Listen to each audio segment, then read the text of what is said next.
सध्या आपल्यासोबत आहेत गुणरत्न सदावर्ते आणि ज्यांनी आक्षेप घेतला ठाकरेंच्या वचननाम्यावरती. सर, खूप सारं स्वागत. तुम्ही एकदम ठाकरेंच्या वचननाम्यावर आक्षेप घेतला आणि त्या संदर्भात तुम्ही तक्रार सुद्धा केलेली आहे निवडणूक आयोगाकडे.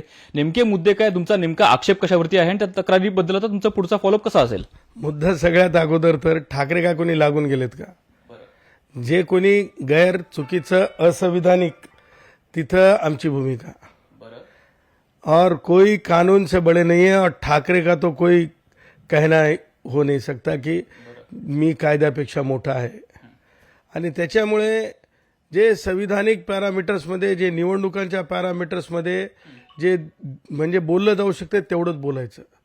माननीय सर्वोच्च न्यायालयाने स्पष्टपणे सांगितलेलं आहे की ज्या प्रकारे त्यांनी लोकांना प्रलोभन देण्यासाठी, ज्या लोकांना भूलभुलैयात टाकण्यासाठी, लोकांना वैचारिक चक्रव्यूहात टाकण्यासाठी 700 स्क्वेअर फीटचं घर, मला सांगा राज ठाकरे आणि उद्धव ह्या दोघांना जोडगोळीला मला विचारायचं आहे, अरे भाई, ज्या वेळेस माणूस आज माझी भाजीपाला विकणारी म्हणजे महाराष्ट्रातली आई असेल किंवा माझा म्हणजे यूपीतला भैया असेल किंवा माझा म्हणजे स्टेशनरीवाला माझा गुजरातमधला हमारा भाई होगा, सांगायचं तात्पर्य की जेव्हा जीएसटी तुम्ही भरता त्यावेळेस तुम्ही टॅक्सला पेएबल होता.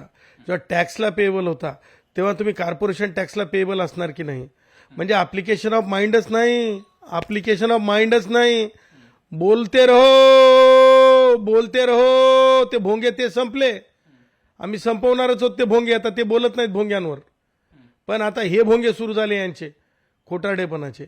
आणि त्यामुळं हे असे खोटे आश्वासनं देता येत नाहीत. असं सुप्रीम कोर्टानं सांगितलं की तुम्ही टॅक्स पेअर जो आहे त्या टॅक्स पेअरवर अन्याय करू शकत नाही. आणि म्हणे घरं म्हणे लँग्वेज न्यूट्रल पदं आहेत. फक्त तुमची आट काय असली पाहिजे? ती आट आहे की तुम्ही भारतीय नागरिक असले पाहिजे. आट काय असली पाहिजे? तर तुमचं निवडणूक यादीमध्ये नाव असलं पाहिजे. आट काय असली पाहिजे? तर तुमच्या बाबतीमध्ये कोणती खोटी अफिडेव्हिट तुम्ही सादर नाही केलं पाहिजे. ही आट आहे. आता तुम्ही म्हणाल क्यों नहीं बनेगा भाई गुजरात वाला यहाँ का महापौर क्यों नहीं बनेगा, मेयर क्यों नहीं बनेगा, क्यों हमारा यूपी का भैया क्यों नहीं बन सकता? तो यूपी का भैया म्हणून नाही तर गुजरातचा माणूस म्हणून नाही. सांगायचं तात्पर्य भाषा ही न्यूट्रल आहे. समजलात ना? भाषा ही न्यूट्रल आहे. त्याच्यामुळे गुजराती येते म्हणून किंवा माझ्या कुटुंबात गुजराती बोलता येते म्हणून मी महापौर होता येणार नाही अशी कुठेच तरतूद नाही. क्यों मैं हिंदी बात करता हूं, भोजपुरी बोलता है तो काहे क्या गलती है? अरे हम भी तो वही ये कहना चाहते, तुम भी तो वहीं से आए हो.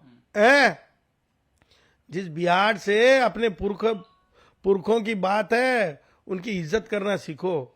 सांगायचं तात्पर्य हे सगळं थोतांड आहे. त्याच्यामुळं आमचा त्यांच्या अजेंड्यामध्ये जी गोष्टी आहेत डिस्क्रिमिनेटिव्ह आहेत, भारतीय संविधानातील आर्टिकल 14चा भंग करणाऱ्या, त्याच्या विरुद्ध आमची लढाई आहे.